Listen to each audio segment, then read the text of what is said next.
Brought to you by the EveryDollar app. Start budgeting for free today.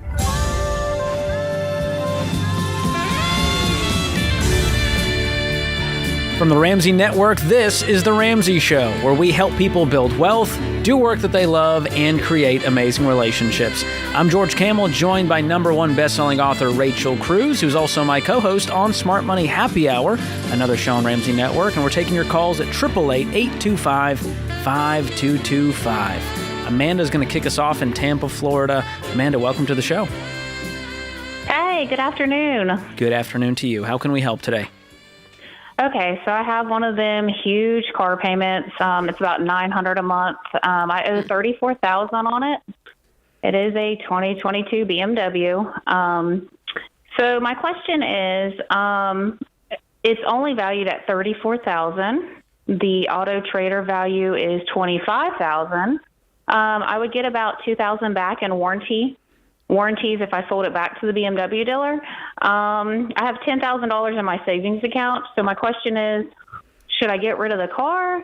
Because it's kind of hurting us financially paying a car payment that high. Yeah, for sure. I mean, $900, that'd be nice to have, right? Versus it going to a car payment. Yeah. Okay, so you said it's valued at, I thought you said it's valued at $34,000, but then you looked on Auto Trader and it's at $25,000. Yes, so I owe $34,000. Okay, I'm sorry, I gotcha. I owe $34,000. It's valued at $25,000. Is that like trade-in? Have you? Yes. Okay, you don't want trade-in value. You want like a private party value. You can check on Kelley Blue Book for that. That's going to be much higher, and that might get you closer to where you're not underwater on this thing. Yeah, so let's say it gives you like $5,000 more just for the fun of it, okay? So that means we'll just say $30,000, you owe $34,000. So yeah, I would take $4,000 out of your savings so that it's you can, like after you sell it, right, that you can pay off the remaining of the debt, get the title to the new people, and you're done, free and clear. And then I would just go buy like a $5,000 car? Yeah. With the rest of your savings? Leave $1,000 in there? Okay. I actually have an extra car. That was like my luxury car. So I do have a beater. Well, there you go. God bless America. Amanda, God bless Our cars America. have cars in America. Well, then there you go. Well, so now you don't have to. Yeah, so you don't have to spend it, and you guys have $10,000. What other debt do you have? Okay, so I'm pretty, the past month, I've canceled, I've changed phone services, I got rid of the internet, I got rid of streaming. Wow, good I changed for my you. homeowner's insurance, I paid my car insurance for 6 months. So I have $190 in a home, and my home is worth about $650. Great. Nice. And then I do have, what I'm trying to work on is my $14,000 in credit card debt. Okay, perfect. Well, what's crazy about this, all of this math that you have, you'll only have $5,000 in credit card debt left because you'll put $9,000 of your savings towards it. Okay. And you'll be doing great. And that's if you're not underwater. That's right. You will have to put, you may have to put $4,000. But if you could sell exactly what you owe, if you check Kelley Blue Book and you can get private party value $34,000, I would do that. Get as much as you can, get top dollar for it so that you're not having to dip into savings. Okay. And then use the 9 of the 10 to knock down your credit card debt, and then you're going to be debt-free in a few months. What's your household income? So I just took a lower paying job as a school teacher. So our household income now is $5,000. So it's not a month. It used to be it used to be $8,000, and now it's $5,000. And is that after taxes and everything? Yes. Okay, that's what you're bringing home. And is this 2 of you? Is there another person involved here? Yes. Okay. And what are they doing for work? My husband's a contractor, but as of right now, with the changing market, he may have to actually look for more work. There's not enough contractor work for him?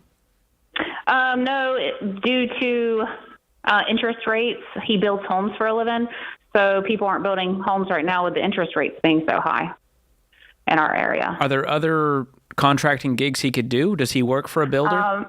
Actually, right now he's working for a small mom and pop builder in his trailer park this afternoon doing carpentry work. So he has been trying to find other little side hustles.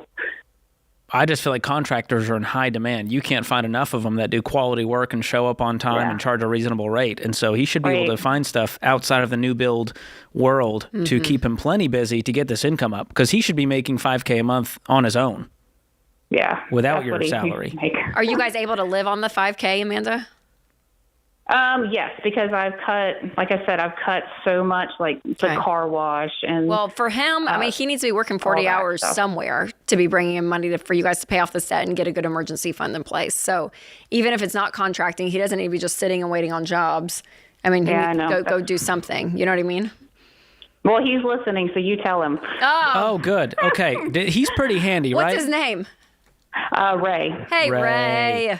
Ray, listen, I pay handymen really good money. I'm talking they can charge now anywhere from $50 to $100 an hour. And George doesn't know how to do anything. And there's lots of Georges in America. They don't know how to fix anything. The only squats I'm doing are diddly. And so he can get out there in your neighborhood, get in the Facebook page, and just say, hey, I'm doing handyman work. My rate is $75 an hour. And that's equivalent to $150,000 a year if he's doing that full time. Yeah. And so I believe in Ray. I think he needs a little pep in his step. And now's the time to really put your foot on the gas, clean up the debt, get a fully funded emergency fund. Then we have the luxury to choose what kind of jobs we take. But right now, we need money coming in. Yeah, and getting rid of this car, Amanda's going to free you guys up a lot. I mean, $900, that's a fourth of your take-home pay is going out in a car payment. Whew. It's the same as my home mortgage. Yeah. So. Wow. What an American story, George. Yeah. We pay as much for our car payments as we do our mortgage payment. Well, Amanda, I'm glad you called. I hope that helps just to kind of get this ball moving for you guys. And again, any extra income is going to help. But you guys are doing well. I mean, the car's got to get out of here. And then $900 is freed up to put on the debt. And then if Ray is the best handyman in town, he's going to be making good money. I just feel like it's an untapped market. No, it is. You know, it's wild though, Amanda and Ray, if you're listening. So even in our neighborhood, there is a recommendations group me, like a specific group just for recommendations just within our neighborhood. And the amount of recommendations we get for plumbers, you go through the list of things that people are asking, hey, do you know someone that does this? Like, it's out there. People are willing to pay for it. So I have a really embarrassing story I'll share, Rachel. This happened this week. Yes. That the lights and plugs in our master bedroom just would not work anymore. And I tried everything. You flipped the breaker? I flipped the breaker. Good for you, George. I was I'm proud of Googling you. things. I was texting. So finally I had an electrician come out. And I said, what's your rate? I always ask them the rate ahead of time. Okay. They said $125 an hour. They show up to the house, these two guys. Hold on, I got to swallow my tea to make sure I don't spit it out. Is it the... What? 5 minutes later, they go, all right, we fixed it. I said, what'd you do? They said, we just flipped the breaker. I said, I flipped the breaker. They said, yeah, you got to do it harder.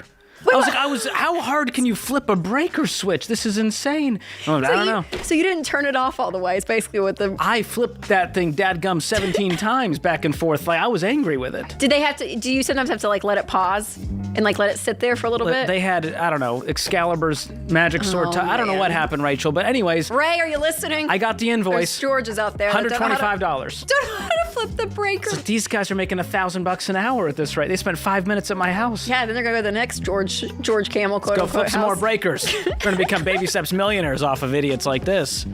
Oh, this is the Ramsey Show.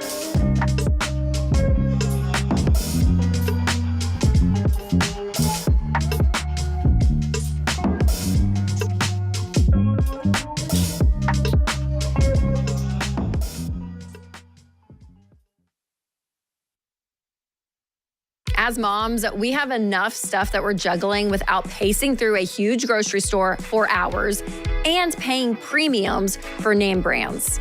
That's why you need to try Aldi. Aldi makes shopping for groceries more affordable, saving your family nearly $4,000 a year and way easier. They take the guesswork out of shopping with better choices like their exclusive Aldi brands, so you can save money and time and focus on what really matters.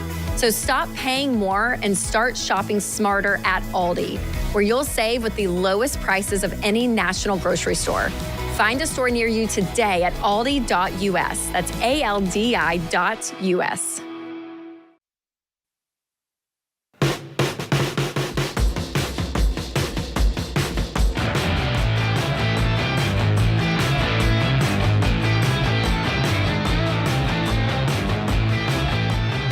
Well, welcome back to the Ramsey Show. Tonight, this is April the 21st. John Deloney and Dave Ramsey are kicking off the Money and Relationships Tour. Is this They're the first live. night? The first night. For the tour. We've been talking about great. this forever, and it's finally happening. So if you're in Louisville, they're happening tonight, April 21st. Go check it out. Durham is happening this Wednesday, April 23rd. Atlanta this Friday, April 25th. And here's what they're doing. They're going to be doing some improv, talking about money and relationships, helping you break patterns that have left you stuck, breaking the cycle, and you get to choose the content before the event begins, and then they'll be riffing on it all night long, unfiltered, and it's going to be a great time. So check it out. Louisville, Durham, Atlanta, that's this week, and then they'll be coming to Phoenix, Fort Worth, and Kansas City the first and second week of May. Kansas City sold out. Fort Worth is not far behind, so get your tickets today to see Dave and John live, RamseySolutions.com/tour, or click the link in the show notes and description. Jessica is up next in Milwaukee. What's going on, Jessica? Hey, how are you both doing? Doing great. How can we help? So my husband and I just started Financial Peace University a couple weeks ago. Awesome. How's it going? It's going really well. We are a one-income family, so realized our income wasn't quite where I needed it. So I did pick up a side gig as well. Good. What is it? So my question, I am driving food delivery. Oh, good. That's great. Through one of the apps, like an Uber Eats or DoorDash, one of those? Through DoorDash. Okay. So it's my first time being a 1099 employee. So my question is, how do I budget so that I'm not setting myself up for failure come next tax season? Great question. The easiest way to do this, to just kind of muscle memory, is just force yourself to put a third of whatever you make into a savings account, and that way you'll have the money set aside for taxes. Okay. So if you made, let's say, $100, you're going to take $33 and just transfer it to savings. Okay. And then what you'll do on top of that to make it even easier and avoid stress and avoid a big tax bill is make quarterly estimated payments on the IRS website. That's what I used to do when I would do side hustles. And basically you're just estimating what you're going to owe in taxes and paying the IRS ahead of time so that when the end of the year comes, you've already paid most of your taxes, if not all. Does that affect, so like my full-time employment, would that change that at all, or would you still do the quarterly payments? You'd still do quarterly payments because you're not being taxed on that 1099 income versus your full-time employment. They're taking taxes out already. They're withholding. Oh, okay. So that's the big difference with 1099 folks is no one's paying the taxes for you. No one's withholding for you. You've got to do it all yourself. And that's where this kind of savings account, quarterly estimated payments plan comes into place. Sounds good. That's what I needed to know. Awesome. So great. Thank you Thanks, so much for Jessica. the call. Way to go. Doing whatever it takes. I know. I shared on Smart Money Happy Hour my Instacart side hustle. Yes, you did for a weekend. What a struggle that was. They're hard workers. I think I did 7 trips and it felt like 1,000. Just so much. Will this ever end? So God bless all of you out there side hustling. Tip your people well. If you're out there Yes. using these apps. That's why I was shocked. You're coming back and saying people didn't tip. I went to some real wealthy neighborhoods Man. around this part of town, Rachel. $3 tip. I mean, that's pretty unbelievable. I had gallons of waters I'm delivering to the door. Yes. 3 trips back and forth from the trunk. What a all physical for $3 labor. tip. I don't think that's And right. the trips, they don't pay you much in these apps. They'll tell you ahead of time, hey, you're going to get $6 for this trip plus tips. Yeah. So So yeah, like- make it worth it. Yeah, an hour of my time for $9? Yep. Get out of here. Get out of here. All right. Next up, we've got Rachel in Milwaukee. Ah. Rachel, meet Rachel. Hello. Hey, you're breaking up on us. Can we hear you? Can you hear me? There we go. There you are. What's Perfect. going on?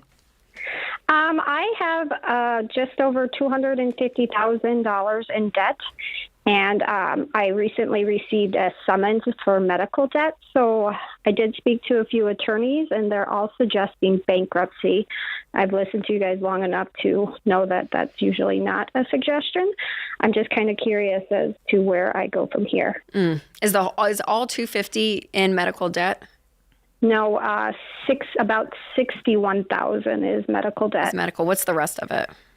I have about 27,000 in credit cards. I have 6,500 in a car loan, 13,000 in a personal loan. I got $78,000 in private student loans and $65,000 in federal loans. In federal loans, okay. Yep.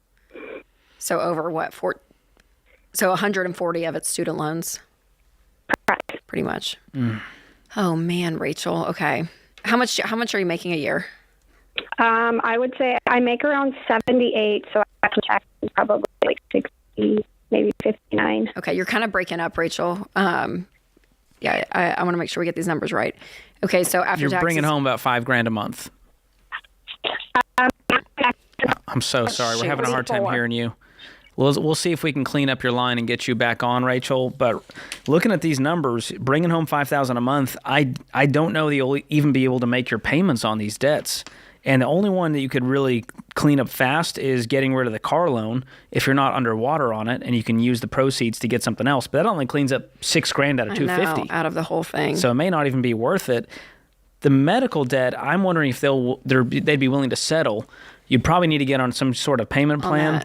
And same with the credit cards. I mean, the $27,000 in credit cards, I would, if you are defaulted on any, Rachel, or behind, call those first and ask them for a settlement. Or if you have any extra, like if you had a bill, a $6,000 credit card, just pretend that you were behind on, and I don't know what your savings situation is, but even if you had $3,000, half of it, call them and say, hey, I can settle today. And as you do that and save up a little bit, most of these credit card companies, especially if it's in default, they actually would settle, sometimes pennies on the dollar, depending on how long it's been not paid.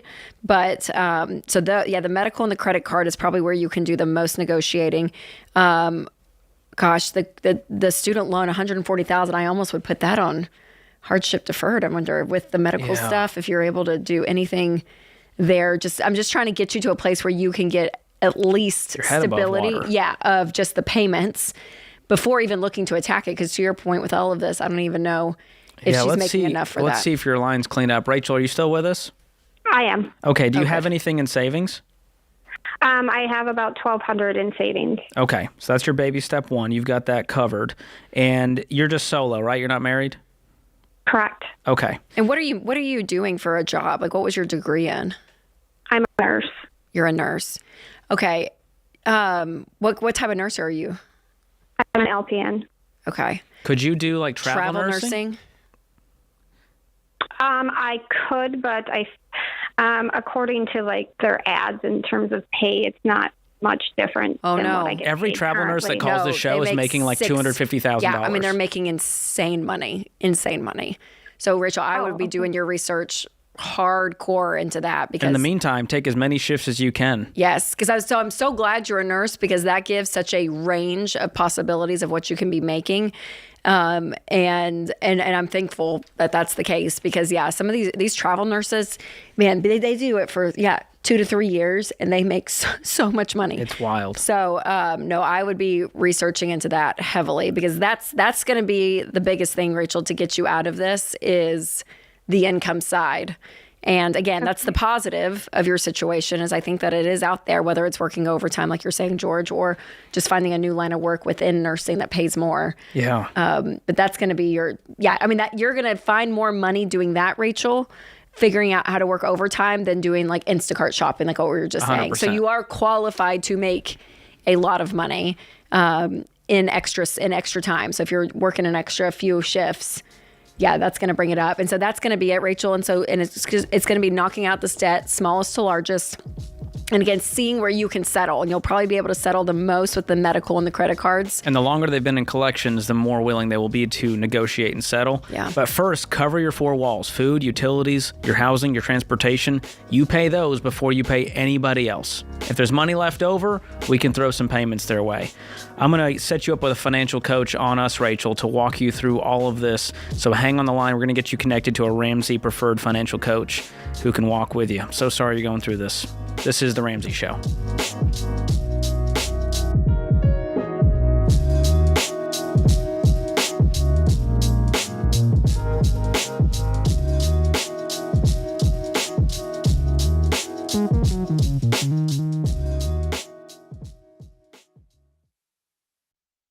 You know, one of the first things I discovered working in the financial world is how absolutely devastating it is when the breadwinner of a family dies. and there's too little life insurance, or none at all. Grieving families are suddenly left behind, scrambling to pay bills and trying to make ends meet. I also discovered that there are a lot of rip-offs in the life insurance world, like that whole life crap posing as an investment opportunity. What you need is level term life insurance, usually 10 to 12 times your income, which is the smartest, most affordable way to protect your family. The key is finding an independent broker who represents a ton of companies and works for you, not for the insurance company. This is exactly what my friend Jeff Zander and his team at Zander Insurance are all about. They shop the term life companies to find you the best options, and they've been around for over 95 years. So you know they'll be there when you need them. Zander is the real deal. And that's why they've handled all my personal insurance for over 25 years. I trust them, and you can too. Visit Zander.com for instant online quotes, or for a more personal touch, give them a call at 800-356-4282.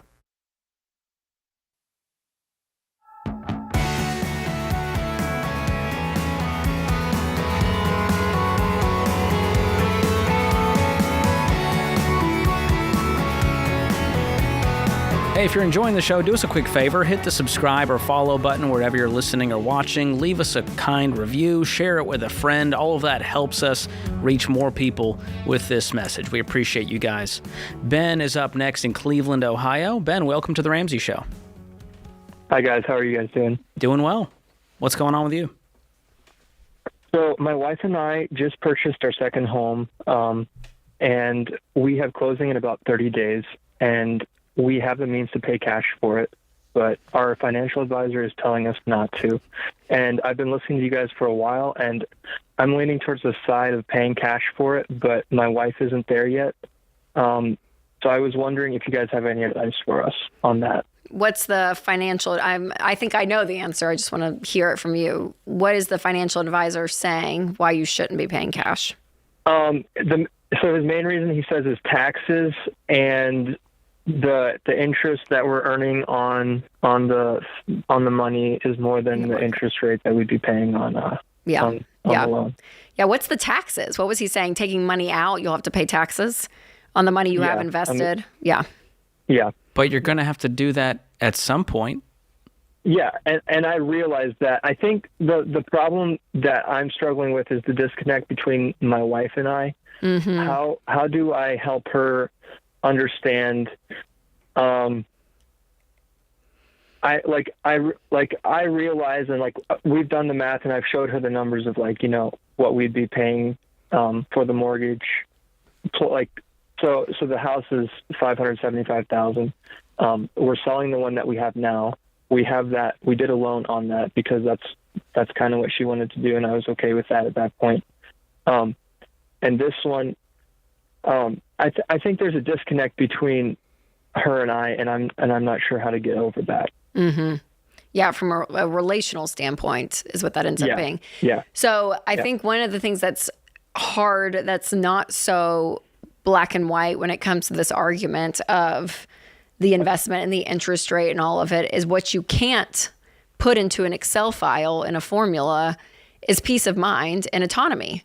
Of just having the ability, right, to own everything you have, including your largest asset, probably the one nearest to a family's heart of safety and security is your home, right? Like, it's literally the roof that you go under to live and raise your family. Like, it is such a personal part of your life.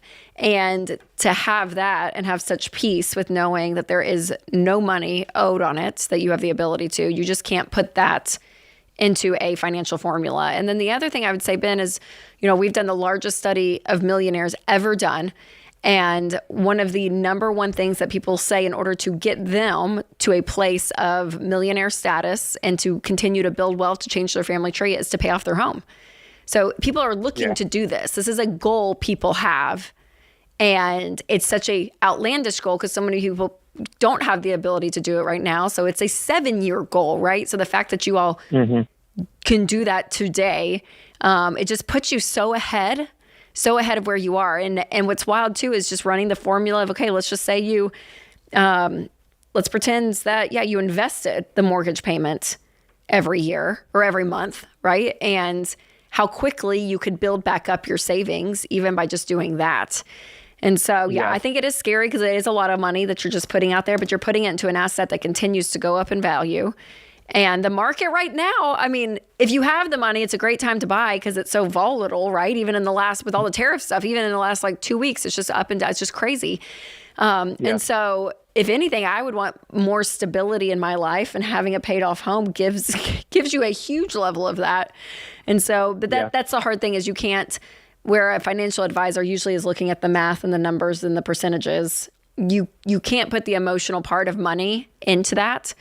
And so that's the point that I feel like is always a hard turn for people to understand. But you know what I would tell her too, Ben, if she would, which I know this is a big deal, but I would ask her like, hey, since we did the mortgage on the last house, can we do the paid off home, pay for cash this, and let's give it 9 to 12 months. And if we hate it, if we hate having a paid for house, like it's just the worst thing in the whole world, go take a mortgage out on it. Like you can do that. Yeah. You can always go backwards and do that.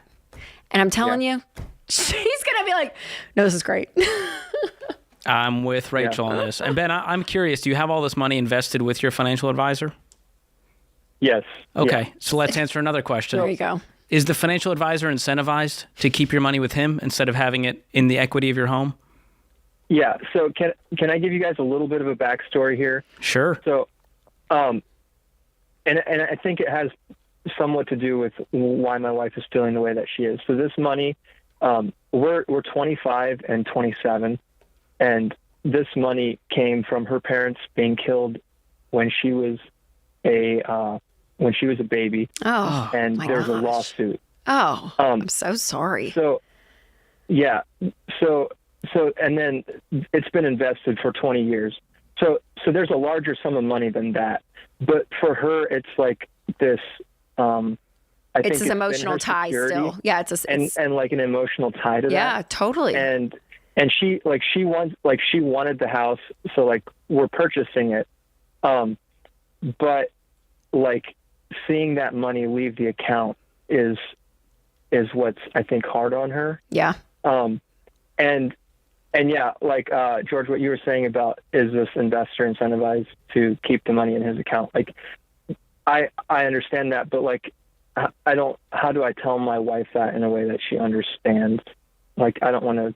That almost sounds like because of the attachment to the money that she has. I don't know if that makes any sense. No, it does. So I think to George's point, I think your wife can understand that regardless of how the money came to be. And we don't know the heart of this financial advisor either, right? I don't think they're a bad person. I don't think they're malicious. It's just the nature of their job. Yeah, there's a nature of the job that is very understandable that I think anyone can kind of grasp and understand, right? So there's that piece. And then for her, I mean, I would say that the legacy of what continuing her parents' legacy, this is a beautiful way to do it. I mean, it's almost you're really like redeeming a terrible situation. It's almost like they purchased this home for you all, right? In a sense that you get to raise your family in. Like there's something beautiful in that, and the fact that if you guys continue down this road and continue to invest and be smart about it, like maybe you all can pass that legacy on to your kids, right? Like you can continue this snowball effect of something that was so horrific and so terrible to be able then to do something beautiful and redemptive about it. And in my head, I'm like, I as a parent, I would want my kids to have the least stressful, right, life financially if they can. And that's partly making smart decisions with money on your day-to-day basis. But it's also when you go and purchase really large items, cars, houses, to do it in the wisest way that becomes a blessing and not a curse. And this is doing that for you all. Do you know what I mean? Like, so I see it as a beautiful tool. And for her, I can't imagine her story and the fact that it was, as a child and growing up without your biological parents and it ending in such a tragic way. I mean, all of that, there is so much there. And so the grief and the attachment is totally understandable emotionally. And this is going to sound harsh, Ben, but I am going to just say it. Sometimes our emotions are the worst drivers when it comes to financial decisions too. And so we don't want our emotions driving things. Sometimes it is, leaning back on looking at, okay, what's better overall for our entire financial picture? Because people do a lot of things out of fear, grief, stress, right? We look at these emotions and they don't always, they're indicators and, there's the lights on our dashboard of saying, hey, this thing is lighting up. And that's something to be curious about and dig into on your own personal story and what's going on with you. I think that's important, but we don't want it to be the only thing driving our financial decisions, because usually it's not. Well, we've said fear is a terrible financial advisor. Yep. So, Ben, what would the mortgage payment be? Give me just a ballpark. I believe it'd be $3,500 a month or so. Here's the good news. I just popped it in this investment calculator. $3,500 a month from 25 to 65, you'd have $22 million in there. So if the fear is security... By when? By 65. Okay. $22 million. $22 million, which is more than you got now. You just invested the mortgage payment, Ben. Exactly. So there's a piece of this where you have to tackle it with the emotion, the pain point she's experiencing. Then you can use the logic and math to go, it's going to be okay. Here's the real facts. We're rooting for you guys. This is The Ramsey Show.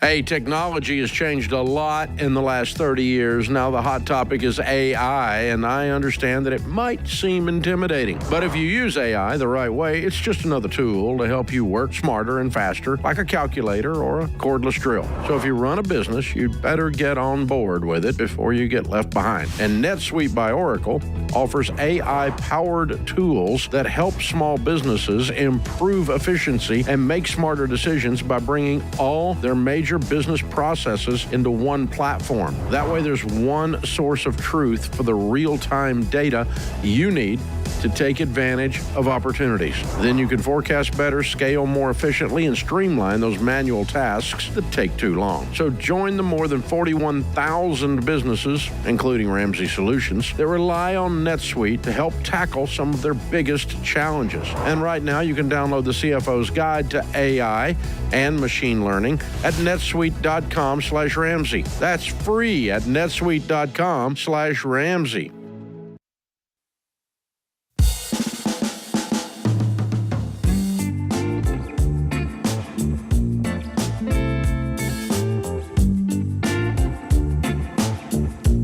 Welcome back to The Ramsey Show. 888-825-5225 is the number to call if you want to join the conversation. And let's see, Rachel, I think we have a question of the day here from Why Refi. If you've got defaulted student loans that don't let you gain any momentum, we get it. No judgment here. But also, nobody's coming to bail you out. So take charge today at yrefi.com/Ramsey. They offer refinancing to a low fixed rate loan built just for you. That's the letter Y, REFY.com/Ramsey. May not be available in all states. And today's question comes from Michael in North Carolina. Is it wise to open up a 0% interest credit card to handle a big expense with the intention of paying it down before the interest kicks in? My partner can't understand why this is a horrible decision. We need chimney repairs and it's going to cost about $4,500. We have enough saved to pay with cash. She doesn't want to use that money because she thinks it's the emergency fund should be able to be only can be used in case of a job loss. How can I convince her that it can also be used for repairs like our leaking chimney? Oh boy. There we go. We're using the wrong tool for the job. I think this is one of those where it feels like a smart idea and then it becomes the slippery slope where you just stay in debt your whole life thinking that you're winning the game. So the 0% interest credit card, you have a big expense. Here's what happens. You end up going into debt to cover this big expense that you couldn't save up for. You stay in debt. You can't pay it off in the terms that were laid out of you need to pay this off within 6 months before interest kicks in. And then you call the Ramsey Show and you've got payments all over your life going, well, we got the 0% card and it all started there. Yeah. So the solution here is an emergency fund, not another credit card. Yeah, which you guys have. So we have enough saved to pay with cash. She doesn't want to use it. She thinks the emergency fund should only be used in case of a job loss. Yeah. That's not the case. Yeah, emergency fund is for things that are, what's our four things? Urgent, unexpected, urgent, necessary. and necessary. That's it. And I would say a chimney I'm going to say it's necessary. I feel like there can be a lot of house fires if this thing goes wrong. And then for the future, set up a sinking fund for maintenance and repairs, knowing, hey, you know what, the chimney's pretty old, probably going to need some repairs in the next few years. Let's go ahead and put a few $100 away in a savings account just because we know it's going to happen. Yep. But for now, use the cash. Don't open a 0% card. You're not doing yourself any favors. You're just playing games with snakes. You're going to get bit eventually. So I don't know how you can convince her. That's up to you. You decided to marry her. You figure it out. But it's going to take a little bit of persuasion. Because right now she's thinking, this is my security blanket. I don't want to touch the emergency fund. It's there to protect us while putting herself at risk with this. With the other thing. That's it. That's the illusion that debt can cause, is that we are okay because we may have some money, cash in the bank, but you're at risk when you owe people money. Like, there is still a level of risk involved, that if something were to happen, and let's say you had to use your emergency fund because there actually was a job loss and you hadn't paid off the credit card, now there's a job loss with no emergency fund and a credit. Debt. You know what I mean? So just start it. Don't start it clean. do it.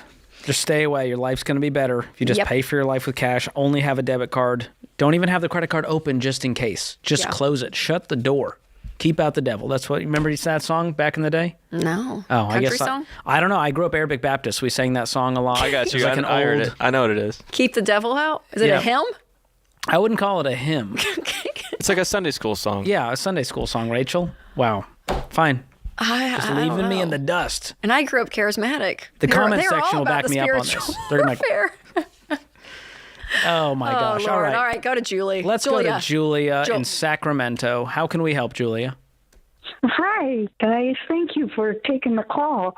I'm calling because, and I had spoken, I think it was with Jonathan. And they wanted me to call back, but I never got through. That's all right. You're here today. I'm struggling with my husband, okay? I'm ready to divorce the guy. Oh, gosh. He refuses to think about retirement. I don't know what to do.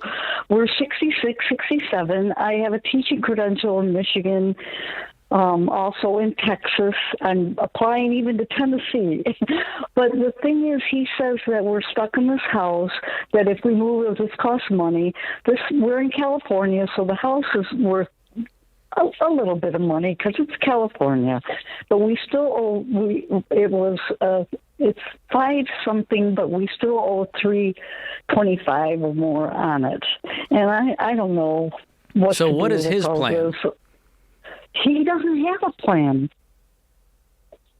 Well, you're in retirement age, so the idea of refusing to plan, you're here, you're in it. So what's he going to do? What's he thinking? Do you have a big nest egg? Do you have a pension from teaching? Do you guys have 401k? No. So how are you guys paying bills right now? And he has a Roth. Okay. How much is in that? I don't know. Okay. He hasn't. He said zero. He said $0. Is he with you right now? He doesn't want to speak. Okay, he does. That's fine. I'm not trying to get him on the phone. You were saying he said he has 0. If that was a current right. How are you guys paying for food right now in the mortgage? Well, he's working. He's a service director at a dealership, so he has a good job. Okay, how much is he making a year? I don't know, maybe 130, 135. Okay, and are you working, Julia?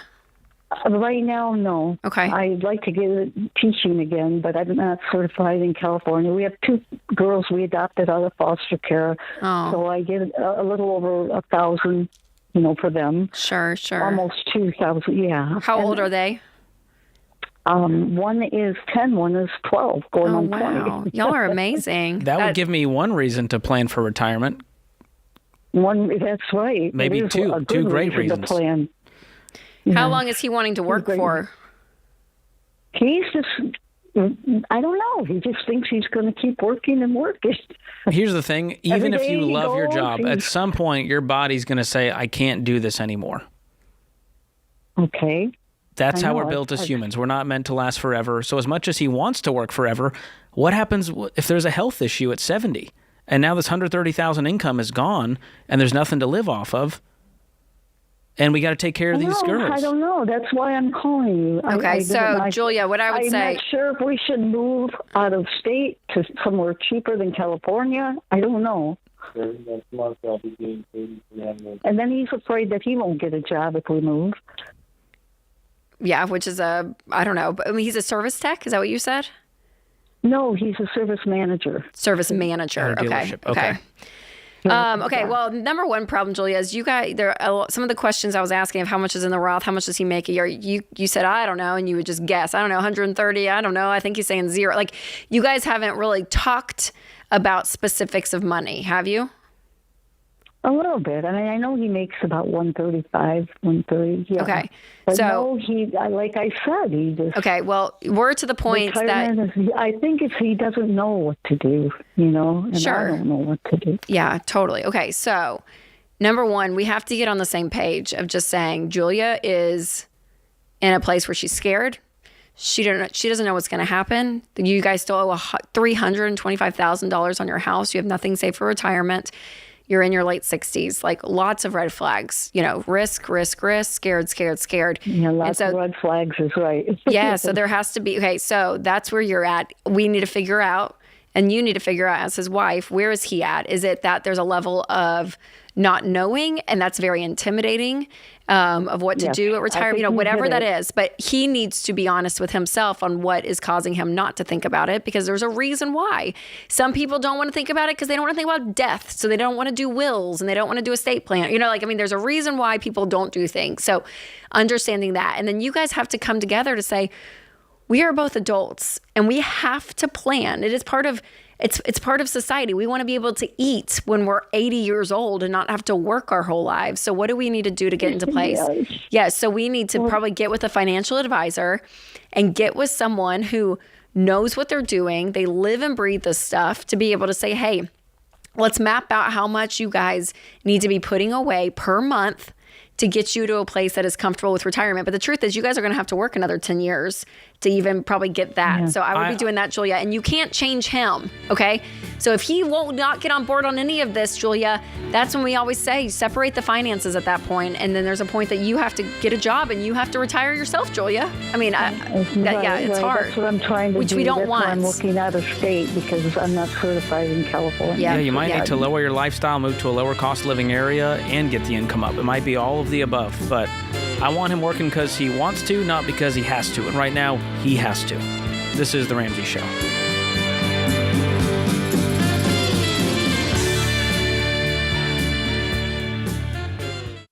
You want to know more about something?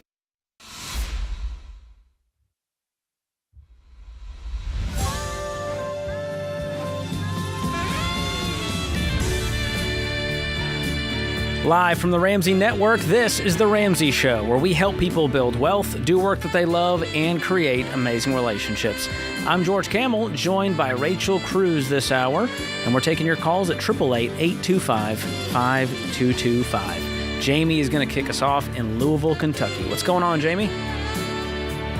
Hi, I'm just wondering, at what point do you start adding fun money into your budget?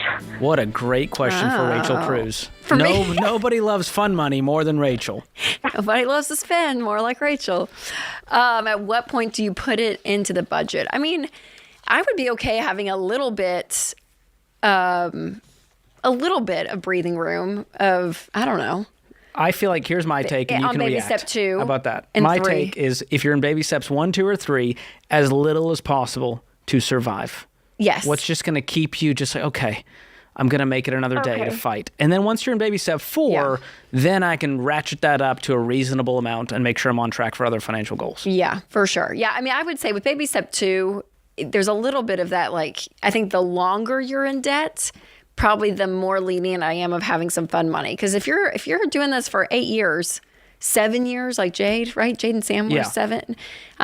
People that are 5 years, there's a reality. Versus 6 months. Yes, exactly. Like, there's a reality of life. Like, if this is going to be a long thing, like, when are the times we just need to come up for air in order to go back down to stay longer down, in the grind? But yeah, if you're able to get out of debt in like 6 months, I'd say nothing. For 6 months? So you can do anything for 6 months. We've been in and out of debt. Well, there's a problem, Jamie. Why? Yeah. I have a mental health disorder that causes impulse control. Okay. And so that's a me thing. Okay. We've gotten it under control this time. We learned what actually was the issue when I had my first daughter. Okay. And we learned it about halfway between the first and second. And now we've gotten on medication. I've been able to round down my spending and keep everything within. And my husband's great. I've been watching the Dave Ramsey stuff, and in the background, he's just getting validation. Because those are principles he's lived his entire life. It wasn't anything new to him. So where are you guys at right now? So we have paid off all the debt. Good. We only have our mortgage left, which I think we have about $70,000 left on. Great. Do you have an emergency fund? So we have the $1,000, about $1,500 almost. We're trying to figure out when to start adding in, and he's down to start. We make where we have about $300 to $400 quote unquote extras to go into savings a month, every month, as long as nothing happens. What's your household income? I know after taxes on both of his jobs, since I'm a stay-at-home mom right now, after taxes and healthcare and everything, we have about $51,000 each year. Okay, so a little over $4,000 coming in. Is he doing any investing right now? No, we don't know much about that, so we're not investing until we know. Okay, that's a good principle. Yeah. So for now, Jamie, your next big financial goal is to get that $1,500 up to three. I would probably lean more that 5 to 6 month, which will take you guys longer. Of an emergency fund versus the 3, just because of the kids. There's, one person is the one making the income, and I don't know. There's just a little bit of that kind of anything that's a volatility or a level of risk. Not that we say our children are risk, George. We would never say that, but you know what I mean. There's a level of yes. If something were to happen, we have other people that we need to take care of, not just ourselves. So I would go up more to that 5 to 6 month, and then from there, yes, start thinking about investing and to say, okay, where. Can we put some of this money, 15% of our income? And that will be probably sitting down with the SmartVestor Pro and just looking at Roth IRAs, 401ks, like kind of just, I would just start at the basics, and you guys can understand that pretty quickly. It's not too confusing, but having someone help you in that arena, I think is really smart. But for now, for you guys, you're still on baby step 3, is what we would say from the baby step. So I probably wouldn't have a ton of fun money. I would have some just to be able to. Well, the fact there's only $300 of margin tells me you guys are running real tight. Because at this point, it's going to take you years to get this emergency fund in place. That's not okay with me. If I was your coach, I'd say we need to do some things with our income and expenses. So are your expenses $3,600 a month, $3,900 a month? What are they? Our expenses, I think, added up after everything to about 26 to 28. Okay, but you're saying he's bringing in over $4,000 a month, so there should be $1,200 laying around. Yeah, I got to remember where we've had a lot of emergencies recently, and that's gone into the budget of like a car breaking down and things. And I believe that's where the rest has gone the past couple of months. Okay. I would be aiming to try to save at least $1,000 a month to this emergency fund so that you guys can be done before the year's over. Okay. Or maybe by early 2026. Because beyond that, it's just too long. Baby step 3 is already a slog. It's not fun like paying off debt where you see momentum and progress. You're just stacking up, trying to build some foundation before you can start building for the future. So I would work on that. What is he doing for a job, Jamie? You said he's working 2 different jobs. Yeah, so he works at a retail mattress store in one of the malls as his second job. Okay. And then he works for UPS in a paper desk job now. Okay. As something or another. That's full time. As his main full time. Okay. Is that is UPS 40 hours and the mattress store is on top of that? So is he working like how many hours a week? Would you say 50, 60? It really just kind of depends. Okay. Because the mattress one is not going to be forever. Yeah. They've already showed that they are not trustworthy to keep us around. There's been maybe some layoffs here and there. Oh, wait, we need you back, so we're not going to. I'm shocked there's any mattress retailers still around. So I think he can, if he has skills in sales and people, he can probably find a better side job.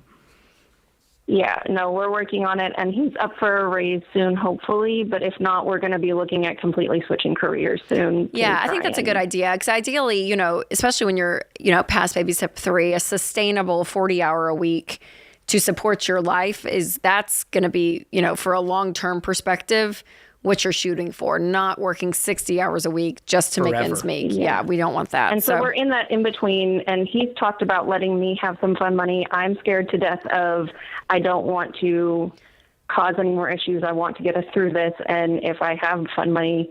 Yes. Are you seeing like a counselor or therapist for everything? Yeah. That's okay. I would ask them about it, because you're right. You're like, I don't want to open up something psychological that makes me go off the rails, right? You don't want that, but to have the safety of a licensed therapist or counselor to kind of be the one to help. They know about your story and what would be a trigger point for you when it comes to spending. Yeah, I would be curious what they would say about it. Okay. But one thing I would do is freeze your credit, so you have no option to go into debt even if you wanted to. And you can do that for free. You can unplug all the card information from every site that you use. All of that stuff, adding more friction in is going to help you just create more guardrails, more boundaries so that you don't slip back into debt. Yeah, and Jamie, hold on the line, and we'll get your husband, King Coleman's book, Find the Work You're Wired to Do, because in the back there's a great assessment that's fantastic about where your skills and your passions, everything that kind of lines up. So if you stay on the call, Christian will pick up, and we'll give you guys a copy of that as he kind of starts looking at a holistic picture of his career. And you know what? I'm going to send you Breaking Free from Broke. Read the Spending is Self-Control chapter. I hope it just helps you heal from this and create some good habits moving forward. Thanks for the call. This is The Ramsey Show.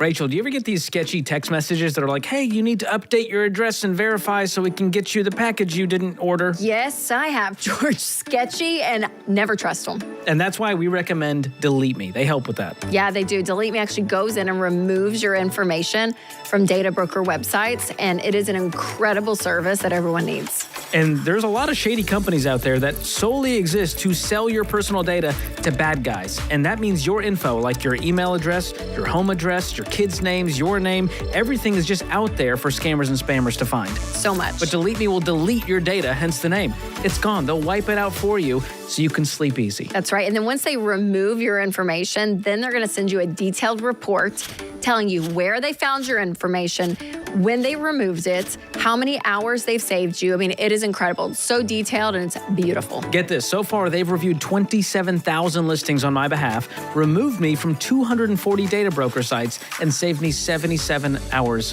of time. It's incredible. Absolutely amazing. And Winston and I now get fewer texts, weird emails, spam calls, all of it. I love it. So you got to be sure to check them out. Ramsey fans get 20% off their annual plans. Just go to joindeleteme.com/Ramsey. That comes out to less than $9 a month. Super affordable. Again, that's joindeleteme.com/Ramsey. Make sure to check it out, you guys.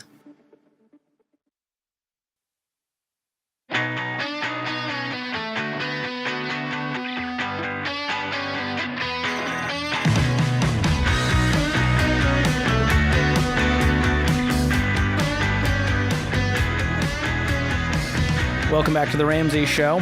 Hey, our Every Dollar team has multiple free trainings for you this month. So join them live to learn how to break the paycheck-to-paycheck cycle in 90 days. You're going to get a step-by-step walkthrough of the Every Dollar budgeting app, plus get your biggest budgeting questions answered live in the Q&A. Over 160,000 people have already joined. Spots are limited, so go sign up for free, everydollar.com/webinar.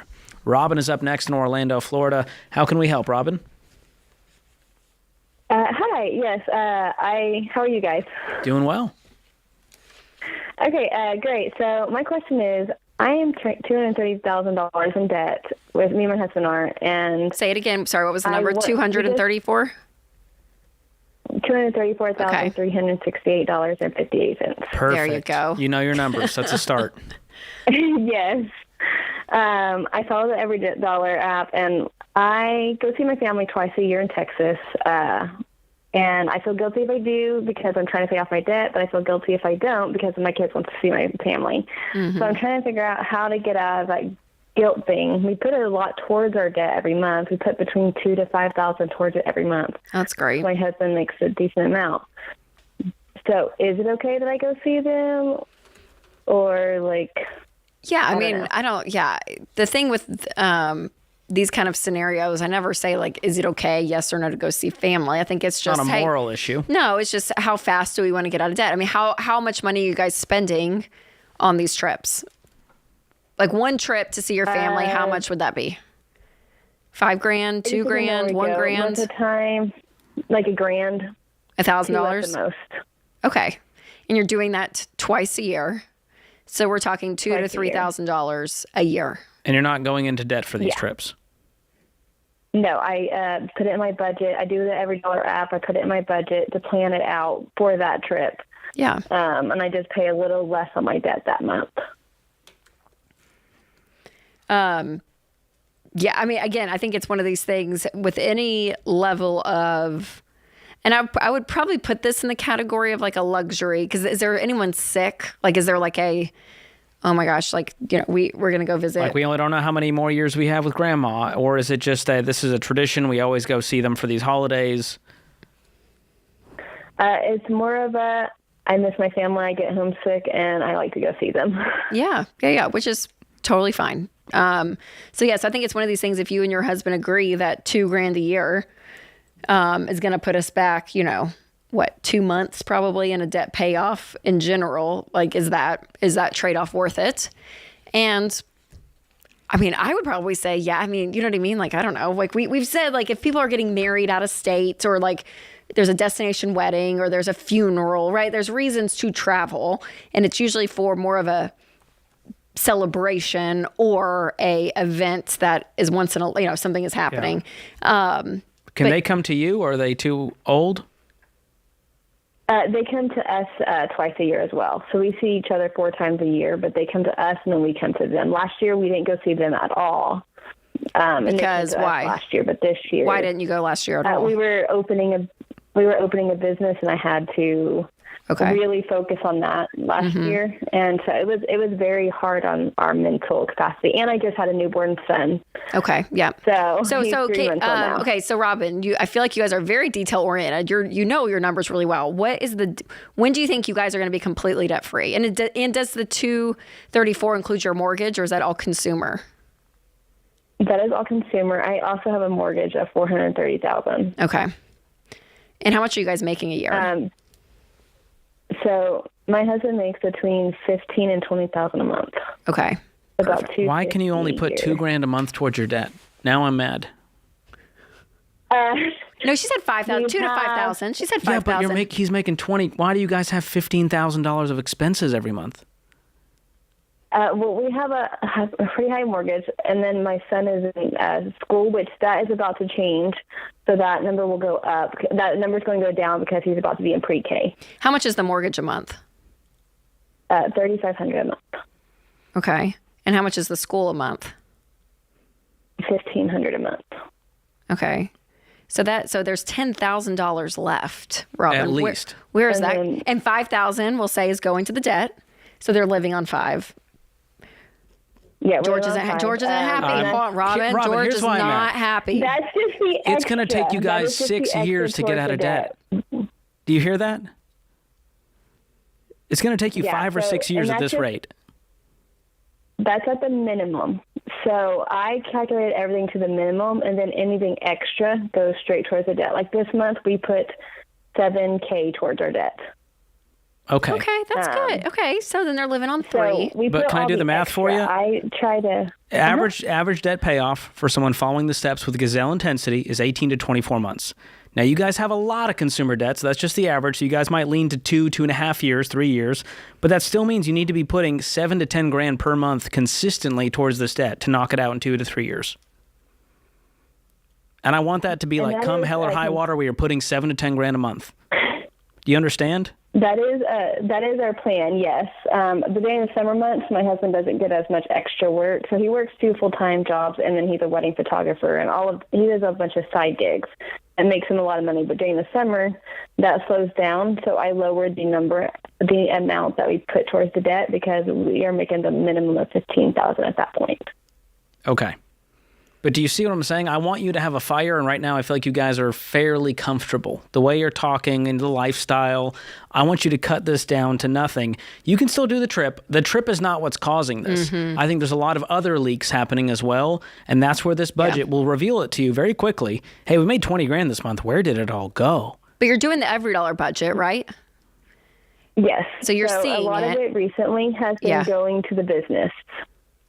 Okay, and what's the business profitable? So we're just now starting to make break even. Okay, what's the trajectory? Is this thing going to be making money in the next 2 months? It's a franchise, and I'm hoping it will, but we are currently breaking even. How much of this debt is tied to the business? None of that. None of it. We have... How much of it is cars? This is only $40,000. Only? I don't know what part of town you grew up in, but that's a lot of debt. It's a lot, but we have really good interest rates. We pay $500 per car, and you're so lucky. Rachel Cruze is here to be good cop. Robin, Robin, I'm just telling you right now. Call me back when you're serious and you actually want to get out of this mess, not when you want to tell me you have a great interest rate on your debt. I mean, you guys make $250,000 a year. Do you understand how insane this is? Yes, I do. That is why I am. How much is that? Hey, Robin, how much could you get for the car right now? If you Kelly Blue Booked it, what do you think? Have you Kelly Blue Booked it? Probably not. I have, actually. For my car, I would get about 10, and I owe 20 on it. For my husband's car, I would get about 20, and he owes 21 on it. Wait, hold on. The $40,000 car. Say that again. You would only get 20 for it? For my car, I would get about 10 on my car. And you owe $40,000 on it? $20,000. Oh, okay, no, okay. I hear you. Okay. There's 2 cars. Hear you. For 20 each. Hear you. Okay, so 10 for yours, and then what would he? And 20 for his. And 20 for his. 21 on his. Okay. So the way, you could look at this is the $40,000, which you'd have to put 10 because you're underwater 10. But that's $30,000, which, George, to your math of what you're saying, would be, the way she's going at $5,000 a month, you would save 6 months by just selling the cars. You could save 6 months of being in debt.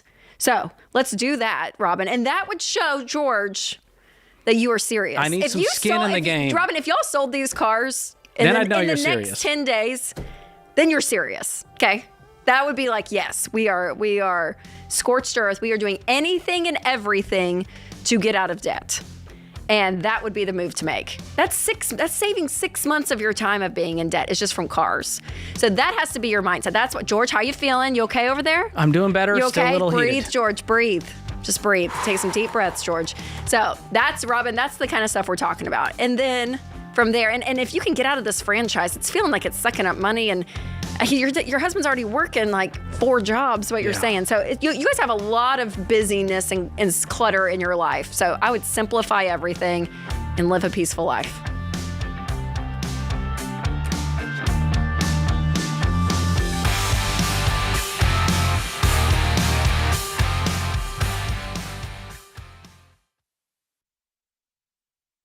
All right, Dave, you have some strong opinions. Possibly, yeah. I think so. Okay, because you really prefer credit unions over big banks. Well, credit unions, for one thing, are non-profit, which means that the members, the customers, own the credit union. So any profits that the credit union makes goes back into customer pricing. So you get better interest rate on savings, cheaper checking, and so on, that kind of thing. But that's what's more important than that, though, is the fact that the customer is the owner changes the spirit on the credit union. So I find very few credit unions that aren't very customer-centric. Well, and I think we have found one that is incredible, and that's Fairwinds. They are an incredible credit union that is really out with the heart to help the customer. They're the right kind of people with the right kind of values. And they've done a really, really good job with customer service. And the deals that they're offering, the Ramsey Tribe, is incredible. Yeah, absolutely. And I love it. The things that we teach, they so line up with. And you're right, their customer service is unbelievable. Winston and I just signed up, and we got an account. Yeah. And I'm not kidding. It took less than 5 minutes. It was so user-friendly. Like, the step-by-step approach was unbelievable. And then the next day, my phone rings, and it says Fairwinds on my phone. So I answered it and talked to someone there, and they said, yeah, they give calls to every new customer. And so again, they just really care about your experience. And I so appreciate that. Plus, anything that you can do at a traditional branch, you can do with them at fairwinds.org or on their app. And you'll have free access to over 33,000 ATMs. Hey, you guys know how much I hate banks in general. And so for me to do this is a big deal. Talk to our friends at Fairwinds and check out the combined checking and savings bundle that they created just for the Ramsey tribe. You guys, it's incredible. Yeah, you guys, it's so easy to join Fairwinds no matter where you live. So go to fairwinds.org/Ramsey.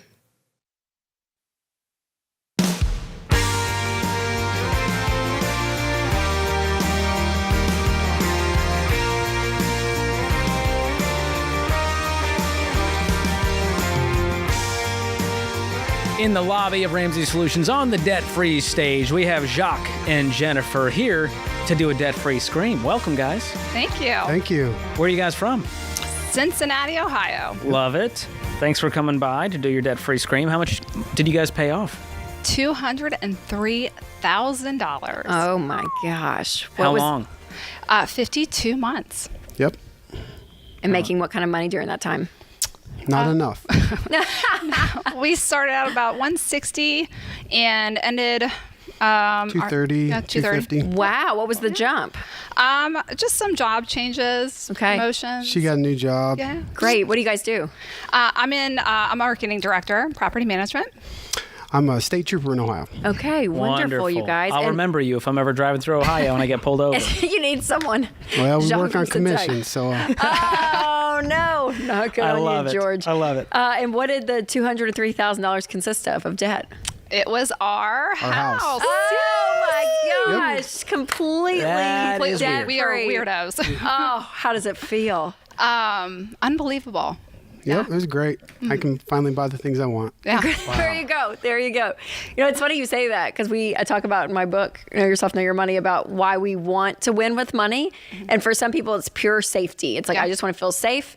And then for some people, it is more of this, I say status. It's not a bad thing, but it's like, I want to win so that I can enjoy my life and do things with that money. So I feel you. I feel you, Jacques, on that. That's great. I love it. Well, she's making fun of me because I call it the summer of Jacques. I'm doing all the things I've wanted to do. Now he can. Going to NASCAR races, The Formula summer of 1. Jacques. Oh, Yeah, was there like a big carrot you were dangling of like, this is the big thing I want to do?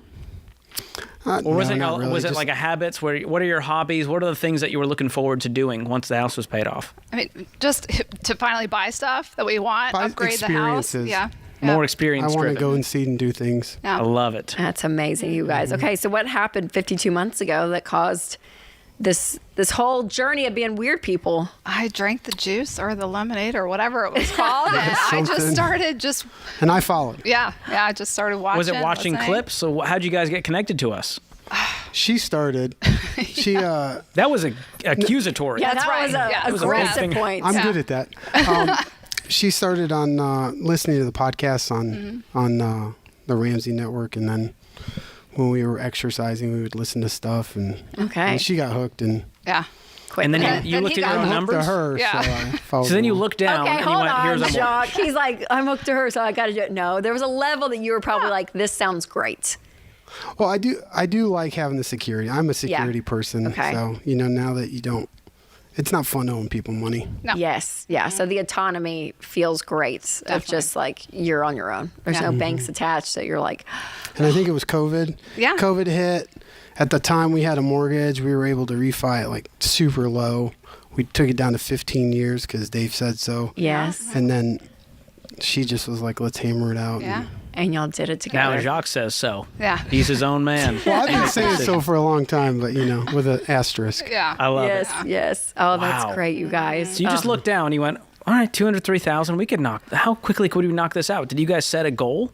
We didn't. I mean, we cash flowed quite a bit of things. Well, I mean, she did the ring thing. Yeah, and then that stopped. Then you rip off a ring for like every 5,000 or 1,000. Yeah, but then that fell off the wall, and so then we had Your arts and crafts project didn't work out. We didn't have tape, and we didn't have the money for it. So whatever. Well, you guys decide, hey, we can knock this out in 5 years or less? Like, was there a sort of all right, this is doable in the foreseeable future? We just knew last year we wanted to pay it off by the end of the year. So 2024 was the year we were paying off was our the big house. year. Yeah, Okay. Oh, And you gosh, did it. guys. And we did it. And in that 52 months, was there consumer debt that you guys paid off first? We actually before we started, we paid off. I wrote a check for my car in 2019, Okay. and then we cash flowed a newer car, a bike for you, and then finished our basement. So we did other things and totally. had great vacations and incredible. We didn't do rice and beans. We did ramen and popcorn. Yeah. That was There you go. everything. Actually, I like that diet So- better. That's that an sounds, upgrade, I think. That sounds better. Ramen's for pretty sure. cheap. Maybe not an upgrade health-wise, No, but at least no. excitement-wise. Okay, did you guys tell people what you were doing during this time? Were there people on the journey that were kind of cheering you on, or did you kind of keep it to yourself? I mean, family members were cheering us on. I really just think that it was attributed to just listening to this the show, and just listening to everyone, their debt-free screams. Because honestly, everyone thought we were weird, and we knew we were weird, and we wanted to be weird. So, not a bad thing. Confidently weird. No Absolutely, insecurity yes. here. Yeah, oh my gosh. And now they're going to be going, can you guys tell me how you did that exactly? Absolutely. Along the way, I told a lot of people how to do it, or not what we thought, and told them what we were doing and all that. And they would listen. And I think now that you've done it and they see what the results are, maybe now they tune in a little bit more and they go, maybe it does work. Well, they I'm want not as a stupid as I magic look. trick. When you're telling them, they're wanting some complicated, cool strategy. Instead, you're just like, just pay extra on the principal.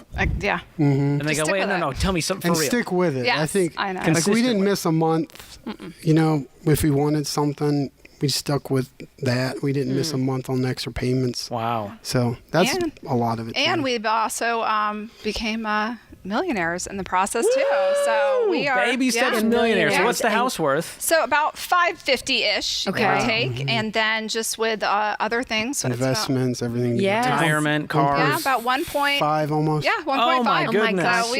So we are on a roll to retire with some money, maybe. So proud of you guys. Get to go so many races, right? Yeah. NASCAR races. He can't. Get to enjoy. And it. I I'll might go have to to the work a beach. couple more years. I know. Yeah. That's incredible, you guys. Absolutely amazing. Thank you. gosh. We are excited. What do you tell people the key is if there was one thing that you need to become debt-free?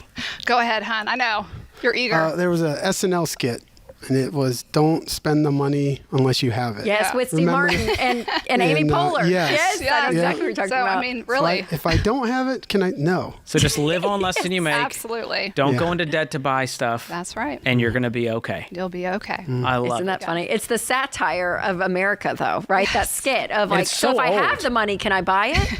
Like, yes. If I don't have the money, The one page no, book. you can't. Yeah, It's only one page. Only one page. If you don't have the money, don't buy it. And so living that Should've wrote mantra. that I would book. read that book. There you go. Yeah, that mantra. Sign me up for that one. Oh my gosh! goodness. And you guys, I mean, this is really when we talk about changing your family tree.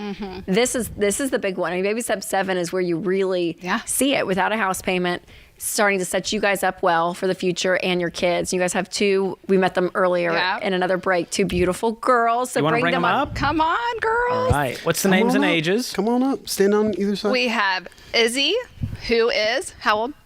You're 11.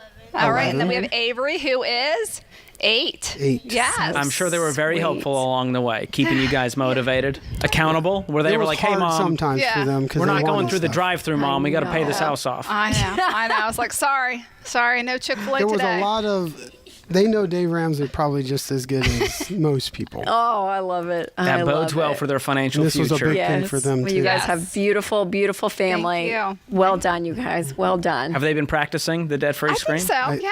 Oh yeah, a couple. We're about to times. find out. All right. My ears tell me they were. We've got a parting gift for you guys. We have 2 one-year subscriptions to Every Dollar Premium, so you can use those or pass them along to someone Thank you. else who you want to encourage on the journey.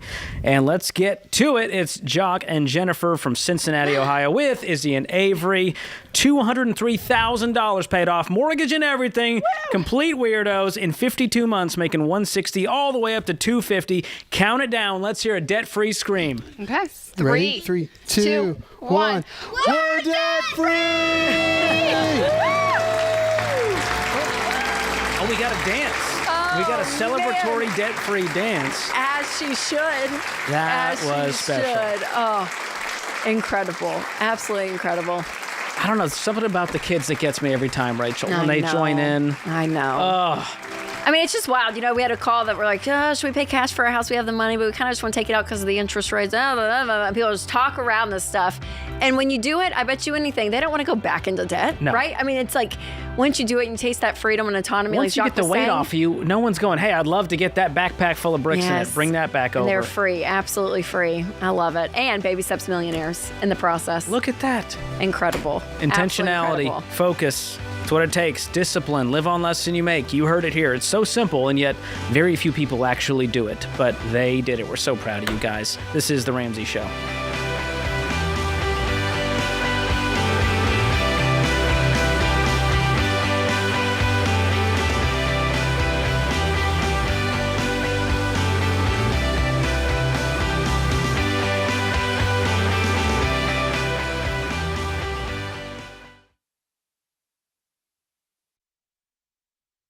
When you go through a job loss or job change and lose your employer-sponsored health insurance, there's no better time to try Christian Healthcare Ministries. That's right, there's another option besides COBRA to take care of your family during that time. Because if you didn't know, the cost of COBRA has gone up a lot in the past few years. And CHM is an affordable, biblically based alternative to health insurance. So do your own research. The CHM is a great option that's potentially a third of the price of COBRA. It's a health cost-sharing ministry that's helped hundreds of thousands of families like yours take care of over $11 billion in medical bills since 1981. And the support you get from CHM goes beyond helping you pay for medical bills. Members become part of a family that prays for them when they have a medical event. Try getting that with COBRA. So if you're going through a job loss, life change, or just want to explore other options to save on healthcare, CHM might be perfect for you. CHM programs start as low as $98 a month. So find out more at chministries.org/budget. That's chministries.org/budget.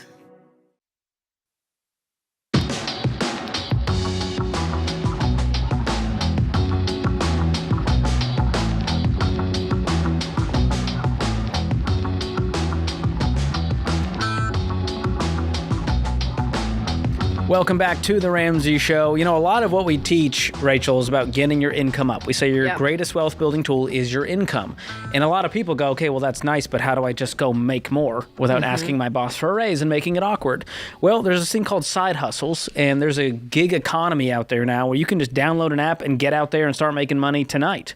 And so what I did was create a side hustle quiz with our team that can help people figure out, based on your time and your target of what you're trying to do, how much money you're trying to make, and your talent, we can actually serve up here some side hustle options for you to make it easier. Yeah, which you're actually going to be great at and enjoy, right? Yes. Because sometimes you do a side hustle and it's kind of miserable. You're doing it just to make some extra money to pay off the debt.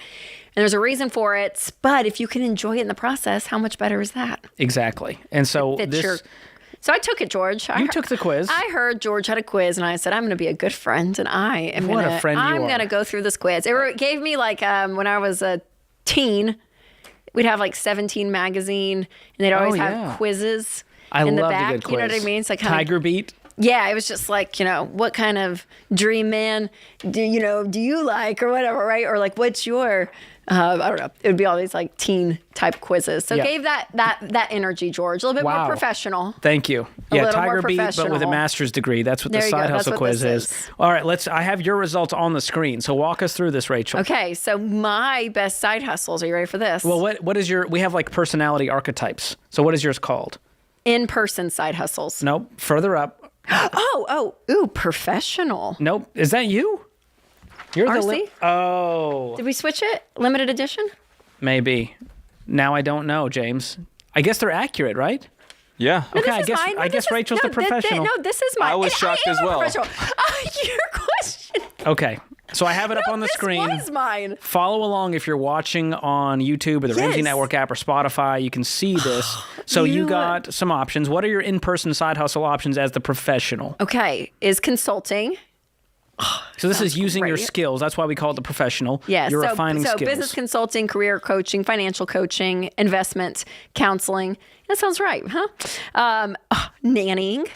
And I'm a mom of 3. Sounds right. I'd be a great nanny. Event planning. You would do great with that. Y'all, this is literally my world. Bar mitzvahs, And then, quinceañeras, you would crush. yes, working part-time, exploring a new career path. So just in general. Nice. Okay, and then my at-home side hustles would be teaching English. Okay. I know English well. And then freelancing. So just finding something Nice. that I can do. But this was great. And I am a professional, George. What are you? Are you a professional? No, you're not. No, I didn't. What I got What are was you? the limited edition. Which means what?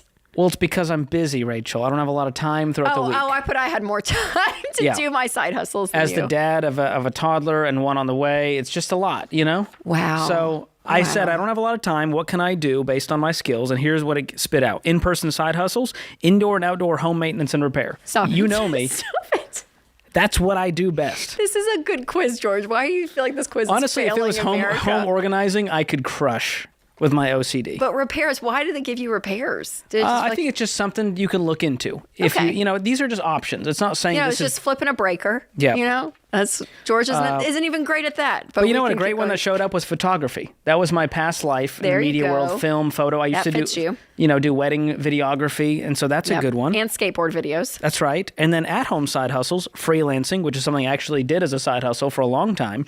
You know, building websites, taking the skills I have, branding, whatever it may be, tutoring, and then transcribing, which I'm a great typist, as you know. Oh, a transcriber. So I could sign up for a website where I can transcribe videos and just type out what they're saying. Love it. So there you go. Just some Look at options. you. And if you guys want to take this at home, it's completely free. Jump on to RamseySolutions.com/side hustle. Take the quiz. We'll also link it in the description and show notes wherever you're listening. But here's the goal. Find out the things that you can do to make extra money, and then add up what you could make per week, what that does per month, what that does per year. And this might be for a season while you get out of debt or get the emergency fund in place. I'm not advocating for you to have a side hustle for your whole life. But for a season, do what it takes to get to a place financially where you're stable, you have some foundation, so that you can build wealth for the future. It's good. I'm so distracted because transcriber. Are you a Friends fan? You're Seinfeld. Yeah, I mean, I know of Friends. I haven't seen every episode. When they played the game, like Boys Against Girls, and one of the questions was, "What is Chandler being do for a living?" And they couldn't remember. And Rachel was like, And I thought she said he's a transcriber, but it wasn't because like that's not even a word. Transcriptionist, maybe? No. Okay. I'll find it. But anyway, Someone will let us know. When you said transcriber, I just went and played that entire Friends episode through my head as you were talking. I could tell you were in another world. I did. I was like, what was that answer that I'm Rachel hearing gave? transponster. Is that Transponster. something right?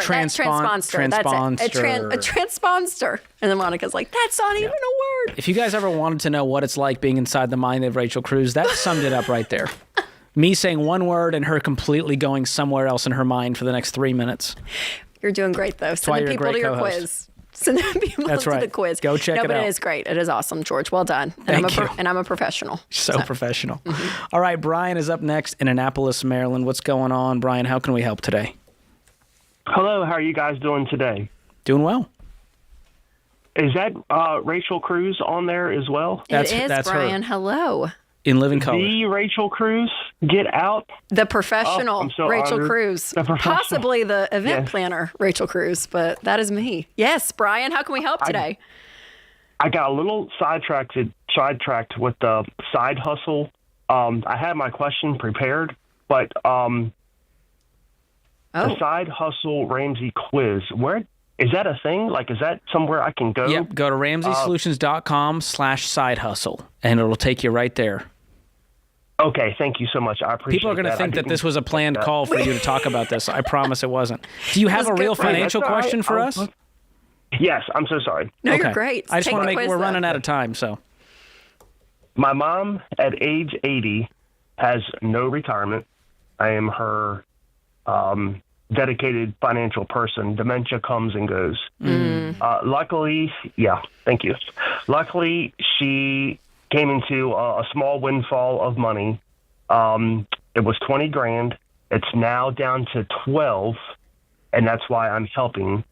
So the question is, what investment vehicles are left at her age? What does an 80-year-old person do? I mean, I've heard CDs, I've heard money markets, and I'm like, okay, well... Does she have an income right now? Yes, sir. How much does she bring in every month? $3,144. And what are her bills every month? Okay, so her bills, she has a single... Just total. What is the total for a month? Is it less than $3,100? Yes, it is. Okay. How much is left over? Yes, it is. $700. So essentially she has $700 a month to invest. From her income. Yeah. She has $12,000 sitting there. I would just park all of that in a high-yield savings account. High-yield savings account. Yep. She doesn't need to be investing with that money. She needs that money to protect her in case of emergencies. Yeah, what's her housing situation, Brian? Is she renting? Does she own? She just got out of a bad situation with my brother. He's in jail. We'll leave it there. I'm sorry. My sister and I got her in a 55 and over retirement community. She has a single bedroom apartment. Okay. She's and renting? now life is good. Yes, sir. Okay, what's her rent every month? 14. Okay. So half what is her income's going to some rent. change. Yeah, and what is she doing for a job? What is she, with the dementia kind of going in and out, what's her job? There is no job. Oh, it's Social Security? All of it? Yes, ma'am. Okay, No, I gotcha. sir. Yes, ma'am. So it's half social and half VA benefits. Okay. My dad was a Marine. Oh, wow. Okay. And what's her health, Brian? I mean, I know with dementia it can vary, but do you think she has another 10 years, or do you think she's not We're doing on a well? 10-year plan.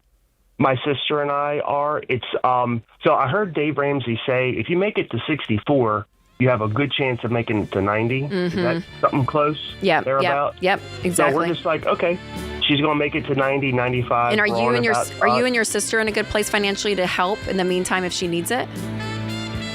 I'm on baby step 2. Okay. She is sort of on baby steps 1. Okay, we're going to say no on that one. But I would just stack that cash in the high-yield savings, and even that $700 a month, just keep adding it to the high-yield savings. Yep. I don't think I'd worry about investing for the next 30 years right now. Let's just try to survive and get a nice cushion.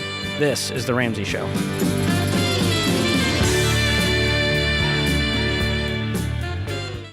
No matter what you want to do with your Hey, what are you still doing here? You know the rest of the show's happening on the Ramsey Network app, right? So you got to jump over there to continue watching. You can download it for free. Just go to your app store, type in Ramsey Network. It's completely free, and I'll drop a link in the show notes to make it easy for you. So if you're watching on the app, you're in luck. But if you're watching anywhere else, this show is over for you. So jump onto the app and let the fun continue. All right. Go on now. Don't make it weird. Okay, I got nowhere to go, so you need to go. Okay, bye-bye now. All right, it's getting weird over there, guys. What do we do?